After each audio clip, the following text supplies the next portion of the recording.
மாமன்னர் அக்பருக்கு பீர்பல் என்றாலே ஒரு தனி மரியாதை தான். அதனால் பீர்பால் மீது சபையில் இருக்கும் அனைவருக்குமே பொறாமை அதிகம். அதிலும் தாவத் என்ற அமைச்சருக்கு மிகவும் பொறாமை கொண்டிருந்தார்.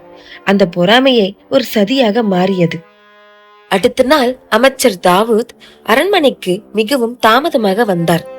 மன்னர் முன் நின்று, மன்னா, மிகப்பெரிய குற்றம் இங்கு நடந்துள்ளது என்று கூறினார். அக்பர் யார் என்ன செய்தார்கள் என்று கூறுங்கள் என்று கேட்டார். கந்த தாவூத் இந்த பீர்பால் தான் என்று ஒரு மிகப்பெரிய குற்றச்சாட்டை பீர்பால் மீது சுமத்தினார்.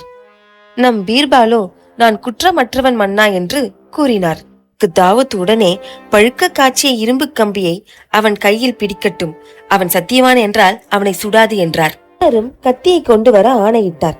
அதுல இருந்து நம்ம பீர்பல் எப்படி தப்பிச்சாரு, எப்படி தாவூத் மாட்டினாரு என்று தெரிஞ்சுக்க தமிழ் ஃபாக்ஸ் டிவி சேனல்ல ஃபுல் வீடியோ இருக்கு. டிஸ்கிரிப்ஷன் லிங்க் இருக்கு, மறக்காம செக் பண்ணுங்க. எங்க சேனல் சப்போர்ட் பண்ணுங்க. தேங்க்யூ.